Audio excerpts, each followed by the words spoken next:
Module 9 start करते हैं। Capital budgeting techniques. तो स्टार्ट करते हैं। कैपिटल बजटिंग का कॉन्सेप्ट हमारे पास क्या है। तो कैपिटल बजटिंग एक्चुअली हमारे पास एक ऐसा स्ट्रेटेजिक प्रोसेस है जो कि कंपनीज यूज़ करती हैं इवेल्यूएट करने के लिए, सिलेक्ट करने के लिए और फंड करने के लिए लॉन्ग टर्म एसेट्स को। लॉन्ग टर्म एसेट हमारे पास कौन से एसेट हो सकते हैं? लाइक कोई हमारे पास मशीनरी या फिर हमारे पास प्लांट हमने एक लगाना है, या फिर रिसर्च एंड डेवलपमेंट का हमारे पास कोई प्रोजेक्ट है। तो ये सब हमारे लॉन्ग टर्म प्रोजेक्ट्स हैं और इनमें इन्वेस्ट करने का हमारे पास क्या मकसद है? तो वो हमारा यही मकसद है कि जो हमारे कैश फ्लोज़ हैं वो बूस्ट हों। इनको बूस्ट करने के लिए हम इन चीज़ों में इन्वेस्ट कर रहे हैं और इनमें इन्वेस्ट करने के लिए हमें सिलेक्ट करना पड़ेगा कि हमने किस तरीके की फ़ंडिंग करनी है, लॉन्ग टर्म फंडिंग करनी है या शॉर्ट टर्म फंडिंग करनी है। और इसके अलावा जो भी हमने इसका बजट बनाना है इन सब चीज़ों को प्लांट करने के लिए, या फिर रिसर्च एंड डेवलपमेंट सेंटर आपने बनाना है या फिर न्यू मशीनरी लानी है, तो इस सब का जो आपने बजट बनाना है उसे हम कहेंगे कैपिटल बजटिंग। इसकी सिग्निफ़िकेंस हमारे पास क्या है? इसकी सिग्निफ़िकेंस हमारे पास यही है कि एक तो हम एक स्ट्रेटेजिक तरीके से काम कर रहे होते हैं। लाइक हम अपनी कंपनी का गोल देखेंगे कि ये जो हम इस कैपिटल में हम इन्वेस्ट करने लगे हैं, क्या ये हमारी कंपनी के गोल्स के साथ अलाइन कर रहे हैं। इसके अलावा हमारे पास इसमें कोई रिस्क तो नहीं है, तो रिस्क मिटिगेशन हो जाएगी। इसके अलावा रिसोर्सेज को हम एक सही तरीके से इस्तेमाल करेंगे, बट विदाउट एनी प्लान और बजट अगर हम इन चीज़ों में इन्वेस्ट करेंगे तो वो हमें फिर उल्टा नुकसान भी कर सकता है। इसकी कॉमन टेक्निक्स हमारे पास कौन सी हैं? तो कॉमन टेक्निक्स में हमारे पास आ जाता है NPV, जिसे हम नेट प्रेजेंट वैल्यू कहते हैं। देन हमारे पास IRR, internal rate of return. इन सब के बारे में हम आगे पढ़ेंगे, अभी बस नाम देख रहे हैं। इसके अलावा पेबैक पीरियड हमारा होता है, payback period. Then we have PI या फिर प्रॉफिटेबिलिटी इंडेक्स कह लें इसे। तो ये हमारे पास कुछ टेक्निक्स हैं जिनसे हम इवैल्यूएशन करते हैं। अब क्राइटेरिया है हमारे पास, इससे मतलब है कि हमने सिलेक्ट करना है जो हमारे पास बेंचमार्क है, जो ऑब्जेक्टिव बेंचमार्क्स हैं हमारे पास, जिनको यूज़ करते हुए हमने देखना है कि हमने ये वाला लॉन्ग टर्म जो इन्वेस्टमेंट प्रोजेक्ट है इसको सिलेक्ट करना है कि नहीं। फिर हम उसको रैंक करते हैं कि ये वाला पहले करें या ये वाला, अगर आपके पास ज़्यादा है तो और या फिर आपके पास 5-6 ऑप्शंस हैं, उनमें से एक सिलेक्ट करना है। तो आप कोई क्राइटेरिया रखेंगे, कोई बेंचमार्क सेट करेंगे, तो वो हमारे पास क्राइटेरिया होता है। और यहाँ पर हमारे पास कैपिटल बजटिंग में 2 कैटेगरीज आ जाती हैं। एक हमारे पास आ जाता है डिस्काउंटेड, और दूसरा हमारे पास जो है क्राइटेरिया वो आ जाता है नॉन डिस्काउंटेड। तो इनके बारे में भी हम आगे पढ़ेंगे। जो डिस्काउंटेड कैश फ्लो का क्राइटेरिया होता है उसे हम DCF कहते हैं, और जो नॉन डिस्काउंटेड है वो हमारे पास नॉन डिस्काउंटेड क्राइटेरिया, उसमें हमारे पास पे बैक पीरियड वगैरह आ जाता है। ये सब हम आगे देखते हैं। Then we have cash flows. तो कैश फ्लोज वैसे तो आपको पता है कि ये मूवमेंट ऑफ मनी है, बट कैपिटल बजटिंग में हमारे पास इसकी क्या सिग्निफिकेंस है? तो कैपिटल बजटिंग में हम देखते हैं लॉन्ग टर्म कैश फ्लोज को, बिकॉज जो हम वैसे कैश फ्लोज पढ़ रहे थे वो तो हम एक्यूरल बेसिस पर पढ़ रहे थे, और क्या कहते हैं हम एनुअली देखते थे, या फिर उससे भी शॉर्टर पीरियड के लिए हम देखते थे जब फाइनेंशियल स्टेटमेंट्स बनाते थे। बट ये हमारे पास लॉन्ग टर्म में आ जाएगा। Then we have capital budgeting techniques, payback period, net present value और NPV कह लें। ये हमारे पास payback period PP, IRR, internal rate of return, and we have profitability index. तो इनके बारे में हम देखते हैं, इन्हें हम थोड़ा सा डिस्कस कर लेते हैं बिकॉज आगे ये डिटेल में डिस्कस होंगी इन अपकमिंग टॉपिक्स। तो पेबैक पीरियड हमारे पास क्या है? ये हमारे पास मेजर करता है वो टाइम। क्या मेजर करता है? टाइम। ये आप कैसे याद रख सकते हैं? इसमें देखें पीरियड का वर्ड है, ये मतलब टाइम, एक टाइम पीरियड की हमारे पास बात हो रही है। तो ये वो टाइम पीरियड को मेजर करेगा जो कि रिक्वायर्ड है फॉर द इनिशियल इन्वेस्टमेंट की हमारी रिकवरी के लिए। मतलब कि हमने फॉर एग्जांपल एक प्रोजेक्ट में अगर $1000 को हमने इन्वेस्ट कर दिया, तो वो किस अरसे में हमारे पास ये वाले $1000 बिजनेस हमें वापस कमा कर दे देगा। तो ये वाला पीरियड जौन सा है पे बैक पीरियड इसलिए से कहते हैं कि जितना हमने इन्वेस्ट किया है इस प्रोजेक्ट में वो उतनी अमाउंट हमारे कितने अरसे में हमारे पास वापस आ जाएगी। सो बेसिकली ये हमारे पास वो टाइम पीरियड है required to recover the initial investment, कि हमने इनिशियल इन्वेस्टमेंट जो की है वो हमारी कब तक वापस आएगी। Then we have net present value. Net present value और NPV ये हमारे पास कैलकुलेट करता है डिफरेंस। क्या कैलकुलेट करता है ये? डिफरेंस कैलकुलेट करता है। किस चीज़ के बीच में डिफरेंस कैलकुलेट करता है ये? Between present value. देखें अब इसके अंदर प्रेजेंट वैल्यू शामिल है, तो ये तो आपको यहाँ से याद रहेगा कि प्रेजेंट वैल्यू और जो हमारे पास यानी कि प्रेजेंट वैल्यू किस चीज़ की? कैश फ्लोज़ की। कैश फ्लोज़ की जो प्रेजेंट वैल्यू है हमारे पास, तो ये एक तो प्रेजेंट वैल्यू हो गई, और बाकी जो ओवर टाइम हमारे पास, ओवर टाइम कैश फ्लोज़ की वैल्यू हमारे पास चेंज होती रहेगी। कभी ज़्यादा कैश इनफ्लो होगा, कभी आउटफ्लो ज़्यादा होगा।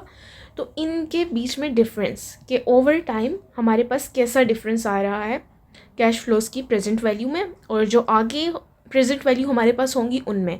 तो ओवर टाइम हमारे पास difference in present values of cash flows, ये हमारे पास नेट प्रेजेंट वैल्यू है। Then we have IRR, internal rate of return. ये हमारे पास क्या बताता है? ये हमें डिस्काउंट रेट बताता है जो कि हमारे पास NPV को ज़ीरो कर देता है। Internal rate of return IRR। Okay, let me change the pain because ये इतना विजिबल नहीं है। अच्छा, तो ये जो हमारे पास IRR है, दिस इज़ बेसिकली जब हमारे पास हमारी नेट प्रेजेंट वैल्यू ज़ीरो हो जाती है, इज़ इक्वल टू ज़ीरो, तो उस वक्त हमारे पास डिस्काउंट रेट कितना होता है? डिस्काउंट रेट यानी कि कितने डिस्काउंट रेट पे हमारी नेट प्रेजेंट वैल्यू ज़ीरो हो जाएगी, वो हमारे पास इंटरनल रेट ऑफ रिटर्न होता है। Then we have profitability index. ये हमारे पास रेशो मेजर करता है कि जो हमारी इन्वेस्टमेंट है वो पे ऑफ कब हो जाएगी। देखिए अब आप कहेंगे ये पे बैक पीरियड और ये इतनी मिलती जुलती बातें हैं, तो ये इसलिए क्योंकि ये इसमें हमारे पास पीरियड था, इसमें हम टाइम पीरियड को देख रहे थे, बट प्रॉफिटेबिलिटी इंडेक्स में हम उस रेशो को देख रहे हैं, रेशो ऑफ प्रॉफिटेबिलिटी हम देख रहे हैं कि हमारी जो इन्वेस्टमेंट है वो कब पे ऑफ हो जाएगी। कब हम देख रहे हैं? पे बैक पीरियड में। और जो हमारी रेशो है प्रॉफिटेबिलिटी की, उसको हम देख रहे हैं इस प्रॉफिटेबिलिटी इंडेक्स में। Okay, then we have estimating cash flows. Okay, initial cash outflow and incremental cash inflows and then terminal cash flows. अब देखें बात क्योंकि हमारे पास कैपिटल बजटिंग की चल रही है, मतलब कि आप समझ लें हम एक प्रोजेक्ट को इवेल्यूएट कर रहे हैं, तो उसमें सबसे पहले हमारे पास आ जाता है इनिशियल कैश आउटफ्लो, बिकॉज उसमें हमें कुछ इन्वेस्ट करना पड़ेगा। लाइक $1000 का हमारे पास ये प्रोजेक्ट था, तो जब हमने $1000 को इन्वेस्ट किया तो ये हमारे पास क्या आया? Initial cash outflow. इसे आप टाइम ज़ीरो कह लें, ठीक है। टाइम ज़ीरो पर हमारे पास कैश आउटफ्लो हुआ। इसको आप अपफ्रंट कॉस्ट भी कह सकते हैं कि अपफ्रंट हमें इतने पैसे लगाने पड़ रहे हैं। ओके, देन हमारे पास है इंक्रीमेंटल कैश इनफ्लोज। अब ये आउटफ्लो था बिकॉज ये पैसे हमने लगाए। अब ये प्रोजेक्ट हमें कुछ फ़ायदा भी तो देगा, इसलिए तो हमने इन्वेस्ट किया है इसमें, तो वो कैश फ्लो क्या हमें इकट्ठे ही ये $1000 वापस कर देगा? वैसे हो सकता है आपको इतना प्रॉफिट हो जाए, बट इतनी जल्दी नहीं होगा वो आपको। रियलिस्टिक सिनेरियो में आपको इंक्रीमेंटल कैश फ्लोज आते हैं, इनफ्लोज आते हैं। लाइक आपको पहले $10 का प्रॉफिट होगा, देन 20 का कभी हो गया, कभी $5 का हो गया, then over a period of time हमारे पास ये हमारी अमाउंट की रिकवरी होती है। बट उससे पहले हमारे पास ये इंक्रीमेंटल कैश इनफ्लोज आते हैं, ये हमारे पास आ रहे हैं इसलिए ये इनफ्लोज हैं। Then we have terminal cash flow. Terminal से आपको पता चलेगा कि ये बात ख़त्म होने की तरफ जा रही है, मतलब कि ये हमारा फाइनल नेट कैश मूवमेंट है जो कि हमारे समझे प्रोजेक्ट को एंड कर देगा। तो इसमें हमारे पास और भी वैल्यूज़ आ जाती हैं, जैसे कि सेल्वेज वैल्यूज़, यानी कि जिस तरह आपके पास कोई, जब आपने प्लांट लगाया था इस प्रोजेक्ट के लिए, उसमें कुछ मशीनरी थी वो आपने सेल कर दी, तो वहाँ से भी तो आपको कुछ कैश फ्लो होगा, यानी कि प्रोजेक्ट एंड हो रहा है, आप अपनी चीज़ें बेच रहे हैं, तो वो वाली सैल्वेज वैल्यू इसमें आ जाती है। और इसके अलावा जो आपका कैपिटल रिकवर हो रहा है, मतलब कि प्रोजेक्ट को आप बिल्कुल बंद कर रहे हैं, तो वो टर्मिनल कैश फ्लो हमारे पास होता है। अब ये इसके साथ इनफ्लो या आउटफ्लो क्यों नहीं लिखा यहाँ पर, क्योंकि इनफ्लो के साथ साथ आउटफ्लो भी हो सकता है। अगर तो आपका बिज़नेस आप प्रॉफिट में ये बंद कर रहे हैं प्रोजेक्ट, तो इनफ्लो होगा, बट हो सकता है कुछ आपके ड्यूज़ हों जो क्लियर ना हुए हों, आपको लॉस हो रहा हो, तो वो फिर आपका आउटफ्लो भी हो सकता है कि आप अपना प्रोजेक्ट ऐसे एंड कर रहे हैं कि आप पर कर्ज़ा था, आपको कर्ज़ा देना पड़ रहा है, तो वो तो आउटफ्लो हो जाएगा, यानी कि बंद तो आप कर रहे हैं, टर्मिनेट कर रहे हैं, बट टर्मिनेट करते हुए भी आपको आउटफ्लो करना पड़ रहा है। Okay, then we have depreciation methods and cash flows. So let's see, depreciation method हमारे पास कौन कौन से हैं।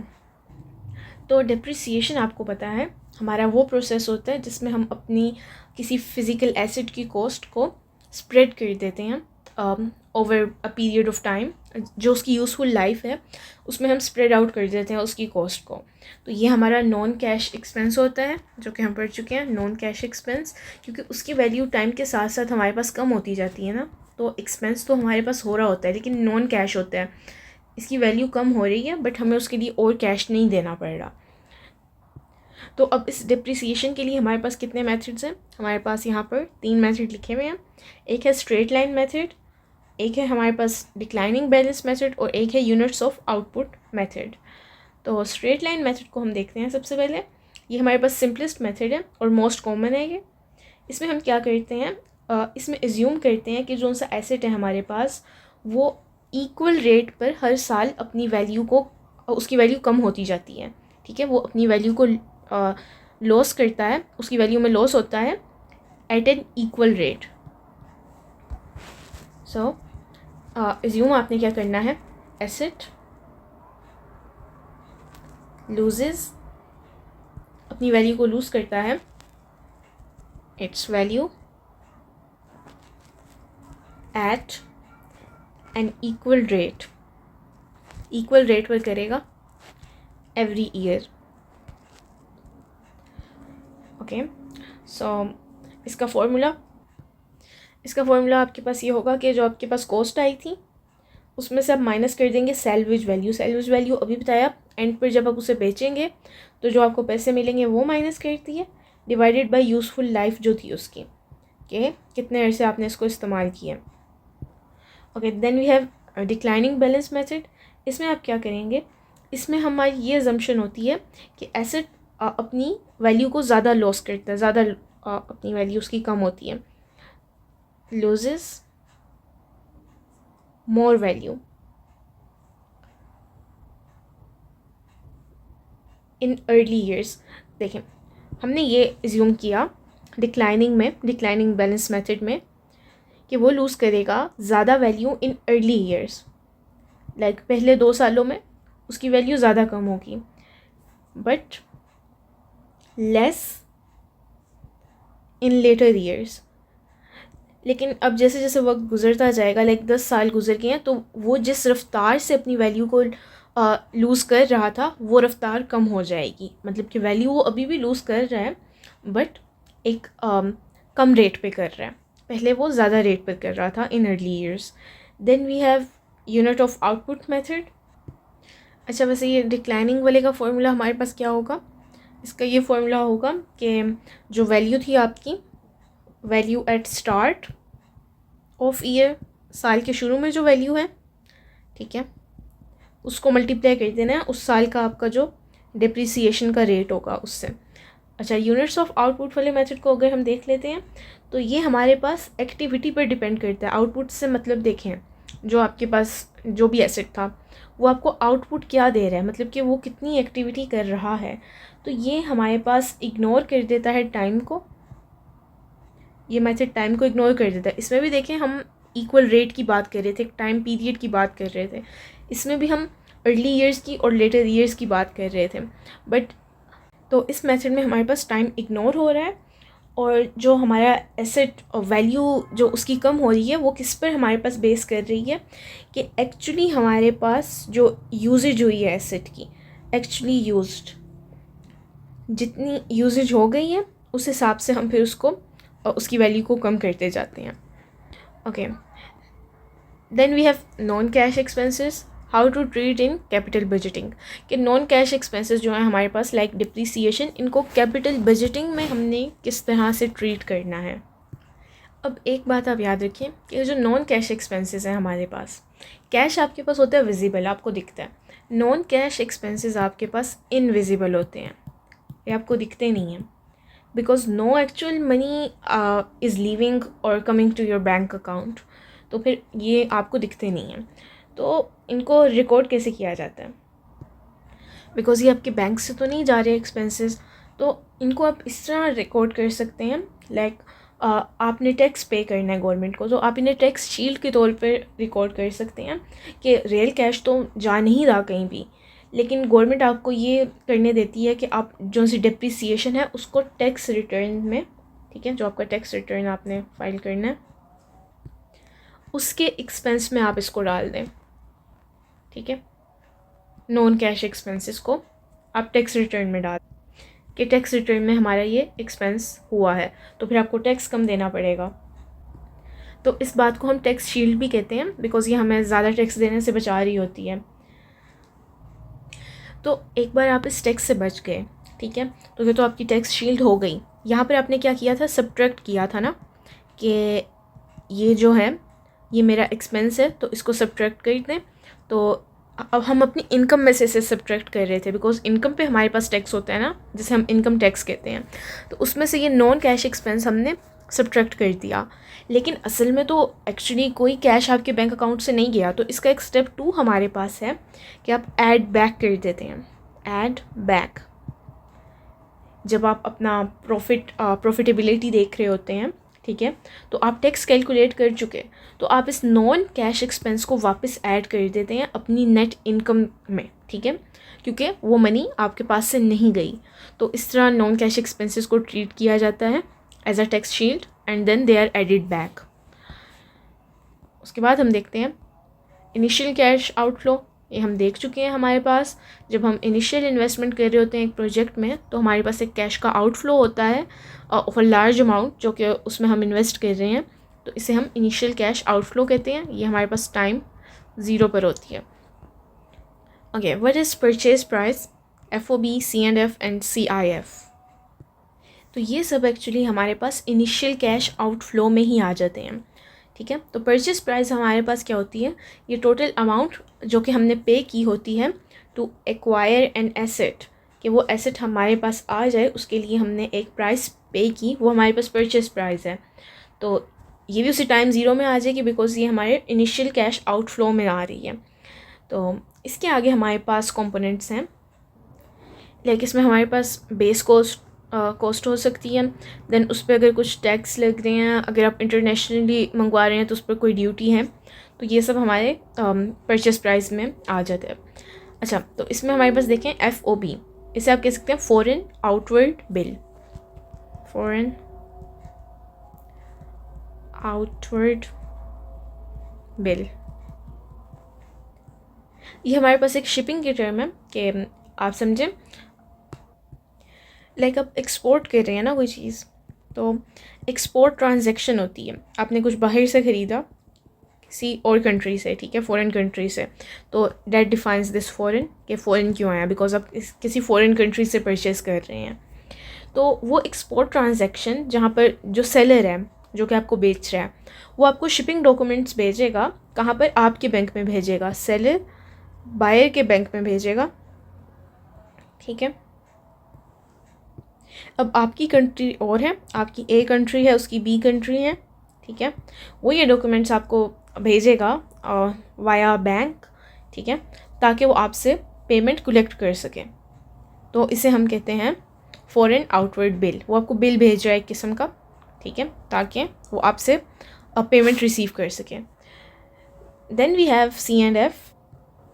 अच्छा, C&F, इसमें देखें C हमारे पास स्टैंड कर रहा है कॉस्ट, एंड F हमारे पास स्टैंड कर रहा है फ्राइट के लिए, कॉस्ट एंड फ्राइट. वैसे ये टर्म हमारे पास पुराना हो चुका है और इसको ऑफिशियली रिप्लेस हो चुका है ये CFR से. ठीक है। तो इसका मतलब क्या है, लेकिन इसका मतलब है कि C&F में सेलर हमारे पास रिस्पॉन्सिबल होता है, ठीक है। सेलर इज़ रिस्पॉन्सिबल, किन चीज़ों के लिए वो रिस्पॉन्सिबल होता है? 2 चीज़ों के लिए जिनका नाम लिखा है, कॉस्ट के लिए और फ्राइट के लिए। कॉस्ट हमारे पास क्या है, जो हमारे पास प्राइस थी गुड्स की जो भी आपने ऑर्डर किए हैं, ठीक है। और फ्राइट हमारे पास क्या है, ये उसकी ट्रांसपोर्टेशन की कॉस्ट है, फ्राइट ट्रांसपोर्टेशन की, कि जब आप ट्रांसपोर्ट कर रहे हैं गुड्स को डेस्टिनेशन पर पहुंचा रहे हैं तो उसमें जो आपकी आ रही है कॉस्ट वो फ्राइट है। तो इन 2 चीज़ों के लिए सेलर रिस्पॉन्सिबल है। देन वी हैव CIF, ठीक है। अब CIF में देखें, हमारे पास C अभी भी कॉस्ट के लिए है, ठीक है। F अभी भी हमारे पास फ्राइट के लिए है, बट ये I हमारे पास एक एक्स्ट्रा है। तो ये I देखें, ये हमारे पास इंश्योरेंस के लिए है, इंश्योरेंस, ठीक है। तो ये हमारे पास एक ये भी एग्रीमेंट है, ये C&F भी हमारे पास एक एग्रीमेंट था। तो ये जो ये हमारे पास CIF वाला जो सा एग्रीमेंट है, इसमें हमारे पास क्या एग्रीमेंट हो रहा होता है कि सेलर जो है हमारे पास ये सारी रिस्पॉन्सिबिलिटी लेगा, कॉस्ट की भी, इंश्योरेंस की भी और फ्राइट की भी। और ये इनिशियल रिस्पॉन्सिबिलिटी ऑफ कोर्स जब तक हमारे पास पहुंच नहीं जाता, उसके बाद की तो हमारे पास ही यानी कि हमारी ही रिस्पॉन्सिबिलिटी है।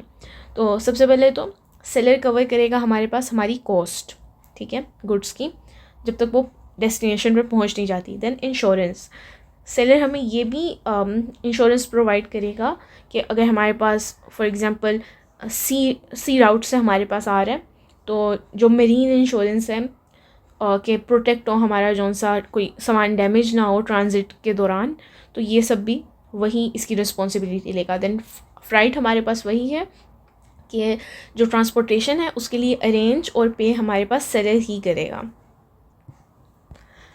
Okay, then we have direct costs.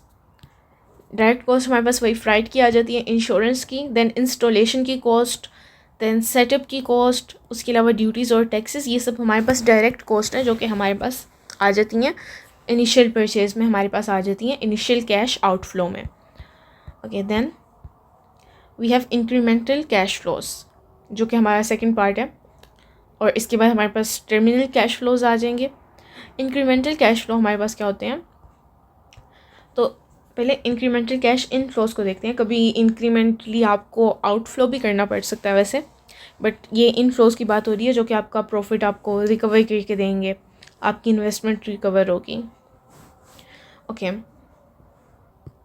तो इसमें देखिए जो एडिशनल आपके पास रेवेन्यू आया है उसमें से अगर आप डिप्रिसिएशन को माइनस कर देंगे, मतलब कि ये आपकी इनकम हुई है, उसमें से आपको बताया डिप्रिसिएशन को माइनस क्यों करना है, ताकि हमें टैक्स कम पड़े, ठीक है। तो जब ये कर लेंगे माइनस, तो वो हमारे पास किसके इक्वल आ जाएगा, net change in profit before tax, कि प्रॉफिट में हमारे पास कितना चेंज आ रहा है टैक्स देने से पहले, ठीक है। अब इसमें से अगर आप एडिशनल इनकम टैक्स को माइनस कर देंगे तो आपके पास क्या आ जाएगा, net change in profit after tax, क्योंकि अब आप टैक्स दे चुके हैं और वो आपने माइनस कर दिया, तो आपके पास आ गया नेट चेंज इन प्रॉफिट, कितना चेंज आ रहा है प्रॉफिट में टैक्स देने के बाद। अब आपको बताया था कि जो डिप्रिसिएशन माइनस की है वो तो टैक्स से बचने के लिए की है, लेकिन वो एक्चुअल कैश एक्सपेंस तो नहीं है, तो हम इसको वापस ऐड भी करते हैं। तो ये ऐड करने का टाइम आ गया, तो ऐड कर लिया हमने उस डिप्रिसिएशन को वापस, तो वो हमारे पास इक्वल आ गई इंक्रीमेंटल कैश इनफ्लो के, कि एंड पे जो हमें पता चल गया ये वाला कैश फ्लो एक्चुअली में हमारे पास हुआ था। Okay, then we have incremental cash flows part 2, कि हमने डिप्रिसिएशन को डिडक्ट क्यों करना है, तो ये मैंने आपको बता दिया, एज अ टैक्स शील्ड हमने इसको करना है डिडक्ट। ऐड बैक क्यों करना है, because no actual cash flow, actual cash flow तो नहीं हुआ ना हमारे पास, तो हमने अपना नेट अमाउंट को बैलेंस रखने के लिए, सही से देखने के लिए उसको वापस ऐड बैक कर लेना है। इंक्रीमेंटल कैश फ्लो और प्रॉफिट में क्या फ़र्क है, तो ये सिंपली याद रखें, ये जो प्रॉफिट है हमारे पास ये आपका ऑन पेपर, कि कंपनी को कितना प्रॉफिट हुआ है ऑन पेपर मेजर करता है, और जो कैश फ्लो है इंक्रीमेंटल हमारे पास ये क्या करता है, ये हमारा एक्चुअल जो हमारे बैंक अकाउंट पे, कंपनी के बैंक अकाउंट पे जो एक्चुअल इम्पैक्ट हो रहा होता है उसे मेजर करता है। Okay, other non cash expenses, यानी कि डिप्रिसिएशन के अलावा कौन से नॉन कैश एक्सपेंसेस हैं हमारे पास, तो amortisation, depletion and bad debts.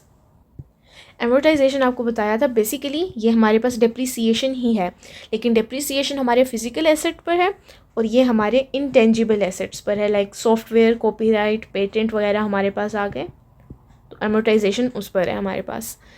Then depletion, depletion आपको याद होगा, आपने कभी ओजोन डिप्लीशन भी पढ़ी होगी। तो देखें, वो ओजोन हमारे पास क्या एक नेचुरल चीज़ है, तो आपने इस चीज़ से भी याद रखना है कि डिप्लीशन हमारे पास जो हमारे नेचुरल रिसोर्सेज हैं, नेचुरल रिसोर्सेज,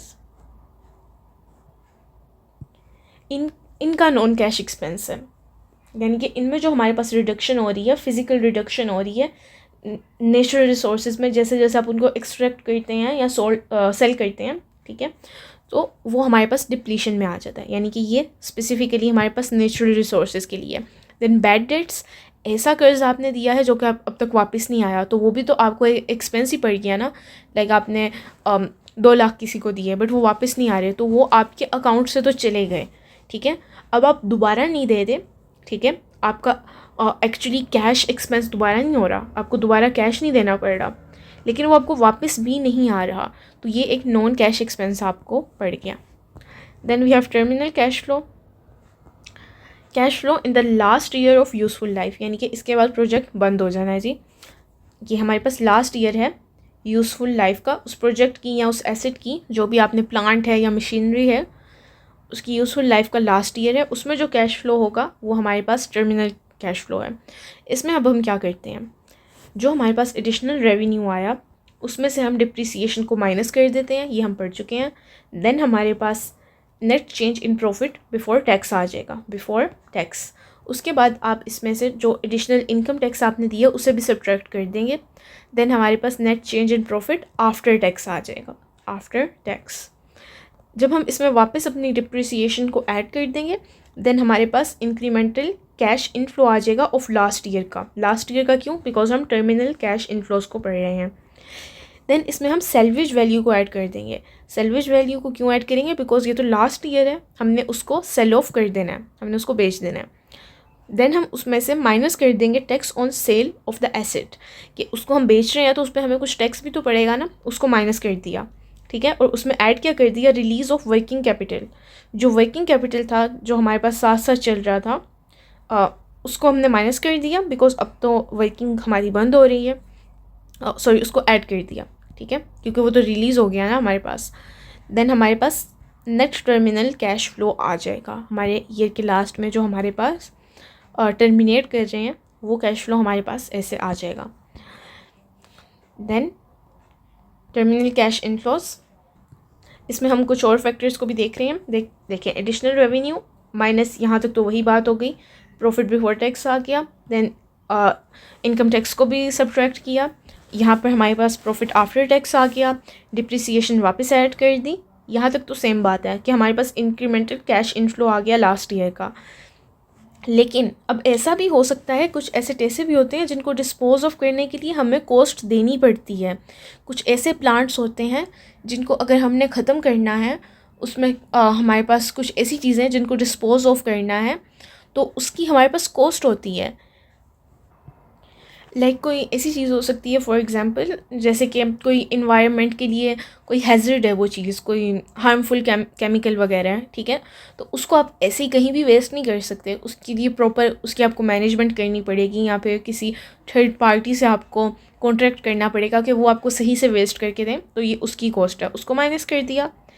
देन आप ऐड करेंगे उसमें tax saving on disposal cost, कि डिस्पोजल की जो कॉस्ट आई है उस पर आपको कोई टैक्स की सेविंग हुई है, तो वो ऐड कर देंगे। देन उसमें से हम माइनस कर देंगे increase in net working capital. Net working capital में जो आपका अब तक इंक्रीज़ हुआ है उसको हम माइनस कर रहे हैं, तो देन आपको एंड पे नेट टर्मिनल कैश फ्लो मिल जाएगा। Okay, then we have cash flows in asset replacement decisions. Okay, terminal cash flow of old asset, कि एक पुराना एसेट है तो उसका terminal cash flow, and then initial cash flow of new asset. और new asset जो है आपका, उसका आपके पास क्या कैश फ्लो होता है, तो ये वही हम पढ़ के आ गए। टर्मिनल हमारे पास जो है कैश फ्लो, वो कब होगा हमारे पास? जब हमारी एसेट की यूज़फुल लाइफ ख़त्म हो गई है, हम उसे बेच रहे हैं, सब कुछ हम एंड कर रहे हैं। Then initial cash flow of new asset, अब आप उसकी जगह एक नया एसेट ख़रीद रहे हैं, तो ये उसका उसी तरह का इनिशियल कैश फ्लो होगा जिस तरह कि हमने इस पुराने वाले एसेट का इनिशियल कैश फ्लो देखा था। लाइक ऐसा भी हो सकता है कि जो इसका टर्मिनल कैश इनफ्लो अगर आपको आया था, ठीक है, देन आपने इसको इन्वेस्ट कर लिया एक नया, क्या कहते हैं, नए एसेट के लिए, इनिशियल कैश फ्लो कर दिया आपने उसके नए एसेट का। इसलिए यहाँ पर रिप्लेसमेंट लिखा है कि पुराने की टर्मिनल वैल्यू से आप इन्वेस्ट कर रहे हैं एक नए में, ठीक है, अपने नए एसेट में आप इन्वेस्ट कर रहे हैं। तो इसी तरह साइकिल फिर चलता रहेगा कि आप पुराना बेचेंगे एसेट, उसकी जो इनफ्लो होगी कैश, उसको आप देन अगेन आउटफ्लो कर देंगे एक नए एसेट के लिए। देन जब उसकी लाइफ एंड हो जाएगी, देन दोबारा उसकी री इन्वेस्टमेंट हो जाएगी। इसी तरह ये साइकिल चलता रहेगा। ऐसा भी हो सकता है आपके पास, बिकॉज आप रिप्लेस कर रहे हैं अगर आपका बिज़नेस चलता जा रहा है तो। नहीं तो ऐसा भी हो सकता है कि आपने टर्मिनेट कर दिया, उसके बाद आपने नया एसेट नहीं ख़रीदा। बट यहाँ पर क्योंकि रिप्लेसमेंट की बात हो रही है कि बिज़नेस हमारा अभी भी चल रहा है, बट उस स्पेसिफिक एसेट को आपने रिप्लेस करना है, तो जो उसका पुराने एसेट का इनफ्लो हुआ है उसको आप एज एन आउटफ्लो यूज़ कर सकते हैं अपने नए एसेट के लिए। ओके, तो ये हमारे पास रिप्लेसमेंट का कैश फ्लो कैसा होगा कि कॉस्ट आपको जो नए एसेट की कॉस्ट पड़ रही है वो तो आपका आउटफ्लो होगा, उसमें आप ऐड कर देंगे capitalised expenditure of new asset, कि न्यू एसेट पर आपने जो एक्सपेंड करना है, आपके जो पैसे लग रहे हैं वो ऐड कर दिए। देन टैक्स और ड्यूटीज़ जो आपकी उस पर पड़ रही हैं वो आपने कर दी ऐड। ओके, देन इंस्टॉलेशन और दूसरी कॉस्ट ऐड कर दी। अब यहाँ पर प्लस और माइनस है, मतलब कि अगर तो आपको ओल्ड एसेट को डिस्पोज ऑफ करने में कॉस्ट पड़ रही है, ठीक है, तो आप उसे ऐड कर दोगे। सब्ट्रैक्ट कब करोगे? अगर proceed of sale of the old asset, अगर आप उसे सेल कर रहे हो पुराने एसेट को। दो ही सूरतें हैं कि जो आपका पुराना एसेट बेकार हो गया आपके लिए, या तो आपको उसे डिस्पोज करना पड़ेगा तो उस पर उल्टा आपकी कॉस्ट आएगी, तो वो आप अपने इस टोटल आउटफ्लो में ऐड कर दोगे क्योंकि वो भी आपका एक आउटफ्लो हो रहा है। बट अगर आपने उसे डिस्पोज नहीं करना, आप उसे बेच रहे हो, तो ये तो आपकी इनफ्लो हो जाएगी, तो इनफ्लो को तो हम इस आउटफ्लो में से सब्ट्रैक्ट ही करेंगे। ओके, देन हमारे पास अगेन ऑप्शंस आ रहे हैं। Tax saving on disposal cost, कि अगर आप डिस्पोज कर रहे थे तो उस पर आपको कुछ टैक्स बचेगा, तो वो तो इनफ्लो होगा, तो उसे भी सब्ट्रैक्ट करेंगे। देन अगर tax on proceeds of salvage value, कि आपने बेच दिया, अगर आपने बेचा है तो इस पर तो आपको टैक्स बचेगा नहीं, उल्टा आपको टैक्स देना पड़ेगा, तो ये जो टैक्स आपको देना पड़ेगा उसको तो हम ऐड ही करेंगे क्योंकि वो आउटफ्लो है और ये हमारे पास इनफ्लो था। देन अगेन हमारे पास प्लस और माइनस का ऑप्शन है। ये हमारे नेट वर्किंग कैपिटल की बात हो रही है कि अगर नेट वर्किंग कैपिटल हमारा बढ़ रहा था तो उसे ऐड कर देंगे, डिक्रीज़ हो रहा था तो माइनस कर देंगे। इन सब की टोटल वैल्यू को इवैल्यूएट करेंगे तो हमारे पास net cash flow of replaced asset आ जाएगा कि जो हमने रिप्लेस किया है जिस एसेट को, उसका टोटल हमारे पास नेट कैश फ्लो क्या है। ओके, देन देखते हैं हमारे पास capital budgeting techniques, discounted cash flow methods. अब मैंने आपको बताए थे दो मेथड्स, एक तो हमारे पास डिस्काउंटेड कैश फ्लोज वाले थे और एक नॉन डिस्काउंटेड वाले थे। तो हम पहले DCF discounted cash flow methods पढ़ रहे हैं। तो डिस्काउंटिंग प्रेजेंट वैल्यू, ठीक है, डिस्काउंटेड या फिर प्रेजेंट वैल्यू, यहाँ पर हमारे पास ऑप्शन है कि असल में जो हमारी प्रेजेंट वैल्यू है और डिस्काउंटिंग वैल्यू है ये एक्चुअली बिल्कुल सेम चीज़ तो नहीं है हमारे पास, क्योंकि डिस्काउंटिंग हमारे पास वो प्रोसेस होता है जिसमें हमारे पास जो फ्यूचर एक वैल्यू है, ठीक है, फ्यूचर वैल्यू, इसको आप कुछ इस पर कैलकुलेशंस करके आप इसकी प्रेजेंट वैल्यू निकाल रहे होते हैं, तो उसको हम डिस्काउंटिंग करते हैं, ठीक है, डिस्काउंटिंग इसे करना कहते हैं, क्योंकि आप इससे निकाल प्रेजेंट वैल्यू रहे होते हैं। तो प्रेजेंट वैल्यू हमारे पास एक जो चीज़ है उसकी भी प्रेजेंट वैल्यू हो सकती है, बट लाइक डिस्काउंटिंग करके हम एक फ्यूचर वैल्यू की प्रेजेंट वैल्यू निकालते हैं, तो इसलिए इन लोगों ने इसे इंटरचेंजेबली लिखा है। बट मोर एक्यूरेटली डिस्काउंटिंग हमारे पास प्रोसेस है, ठीक है, जिसके बाद हमारे पास प्रेजेंट वैल्यू आ जाती है, ये इसका रिजल्ट है असल में डिस्काउंटिंग का। Okay, then we have discounted cash flow methods कि डिस्काउंटेड कैश फ्लो हमारे पास क्या मेथड्स हैं। तो इसमें हमारे पास पे back period, internal rate of return, NPV और प्रॉफिटेबिलिटी इंडेक्स आ जाता है। ओके, शायद मैंने पहले आप लोगों को ये भी कहा था कि पे बैक पीरियड हमारे पास non discounted cash flow method है, डिस्काउंटेड नहीं है। तो ये असल में जो पे बैक पीरियड है ये हमारे पास स्पेसिफिकली डिस्काउंटेड है, ठीक है, डिस्काउंटेड पे बैक पीरियड है। ओके, बिकॉज इसमें हम अपने पे बैक की प्रेजेंट वैल्यू को पहले निकालते हैं, ठीक है, देन हम देखते हैं पे बैक अपना पीरियड के। देखें, आपने $10,000 की या फिर $1,000 की इन्वेस्टमेंट की थी, वो आपको कितने हिस्से में मिल रहा है, वो तो पे बैक पीरियड हो गया। लेकिन फ्यूचर में तो इसकी वैल्यू चेंज हो जाएगी ना, यानी कि अभी तो ये हमारे पास $1,000 है, लेकिन क्योंकि आपको पता है कि पैसों की वैल्यू कम होती जाती है, तो ये 1,000 अगर हमें फ्यूचर में 1,000 ही मिलेंगे तो ये इक्वल हमारे पास नहीं होंगे इस सेंस में, बिकॉज वैल्यू तो कल जो $1,000 की वैल्यू थी, $1,000 की वैल्यू थी 2 साल पहले, वो आज शायद हमारे पास $1,020 के इक्विवेलेंट हो। तो हम इसको डिस्काउंट करके पे बैक पीरियड देखेंगे कि हमें $1,000 नहीं 2 साल बाद वापस चाहिए, हमें तो $1,020 कम से कम आने चाहिए। तो डिस्काउंट करके जो हम पे बैक पीरियड देखेंगे वो हमारा डिस्काउंटेड कैश फ्लो में है। लेकिन अगर हम डिस्काउंट करके नहीं देख रहे, हम सिंपल पे बैक पीरियड देख रहे हैं, तो वो हमारा फिर नॉन डिस्काउंटेड है। तो इसमें क्योंकि हम डिस्काउंटिंग कर रहे हैं तो इसलिए ये हमारा डिस्काउंटेड कैश फ्लो में आ रहा है। ओके, पे बैक पीरियड और इंटरनल रेट ऑफ रिटर्न भी हमने देख लिया था कि जब हमारी नेट प्रेजेंट वैल्यू 0 के इक्वल हो तो ये हमारा इंटरनल रेट ऑफ रिटर्न होता है, वो वाला रेट ऑफ रिटर्न जिसके लिए नेट प्रेजेंट वैल्यू हमारे पास 0 हो रही है। नेट प्रेजेंट वैल्यू भी हमने देख लिया था। तो नेट प्रेजेंट वैल्यू हमारे पास यही है कि ये भी हमारे पास, इससे हम मेजर करते हैं अपनी इन्वेस्टमेंट की, हम करंट वैल्यू को देखते हैं, ठीक है, करंट वैल्यू ऑफ जो हमने इन्वेस्टमेंट की थी, इन्वेस्टमेंट कंपेयर करके देखते हैं। अब वैल्यू को कैसे निकालेंगे, हम करेंगे बाय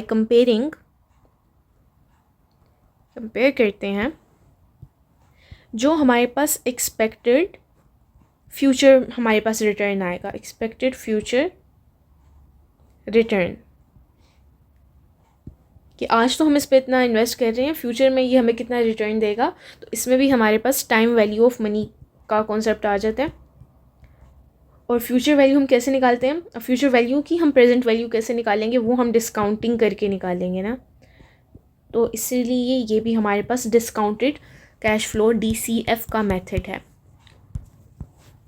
देन प्रॉफिटेबिलिटी इंडेक्स, ये भी हमारा DCF का मेथड है, डिस्काउंटेड कैश फ्लोज। तो पे बैक प्रॉफिटेबिलिटी इंडेक्स ये मैंने आपको बताया था। तो ये हमारे पास एक प्रॉफिट की इन्वेस्टमेंट रेशो है आपके लिए, यानी कि हमने जो इनिशियल इन्वेस्टमेंट की थी वो हमारी इन्वेस्टमेंट हो गई और जो हमें प्रॉफिट मिलेगा उसकी रेशो समझ लें। तो ये कैसे हमारे पास वैसे आती है कि जो आपने प्रेजेंट वैल्यू निकाली ऑफ फ्यूचर कैश फ्लोज, यानी कि जो आपको फ्यूचर में आने वाला है कैश, ठीक है, उसकी प्रेजेंट वैल्यू, इसको डिवाइड कर देना है अपनी इनिशियल इन्वेस्टमेंट से। तो ये आपको बताती है आपका प्रोजेक्ट कितना अट्रैक्टिव है, ठीक है।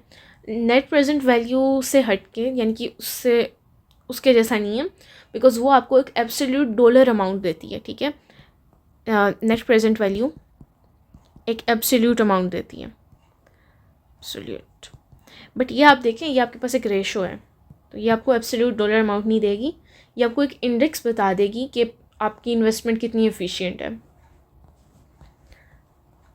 ओके, पे बैक पीरियड। तो पे बैक पीरियड का मेथड 1, अच्छा, पे बैक पीरियड और इसका भी हमने पहले फ़र्क देख लिया था प्रॉफिटेबिलिटी इंडेक्स का, कि ये हमें टाइम पीरियड नहीं बताता कि हमारी इन्वेस्टमेंट की रिकवरी कब होगी, ये हमें एक इंडेक्स देता है, और पे बैक पीरियड हमारे पास एग्जैक्ट टाइम बताता है। तो पे बैक पीरियड क्या है, ये हमारे पास यही है, years in which original investment is recovered. Original investment कब वापस आ जाएगी, हमें पे बैक यानी कि कब हो जाएगी, उसका हमारे पास टाइम पीरियड। तो फॉर एग्ज़ाम्पल देखते हैं, हमारा ईयर ज़ीरो था यानी कि टाइम ज़ीरो हमारा जब हमने उस प्रोजेक्ट में इन्वेस्ट किया, तो हमारे पास कैश आउटफ्लो हुआ $100,000 का, या फिर सॉरी रुपीज़ का, ओके 100,000 रुपीज़ का कैश आउटफ्लो हुआ। देन फर्स्ट ईयर में हमारे पास कैश इनफ्लो हुआ 20,000 का, देन सेकेंड ईयर में 40,000, then again 40,000, then 50,000 and then 60,000।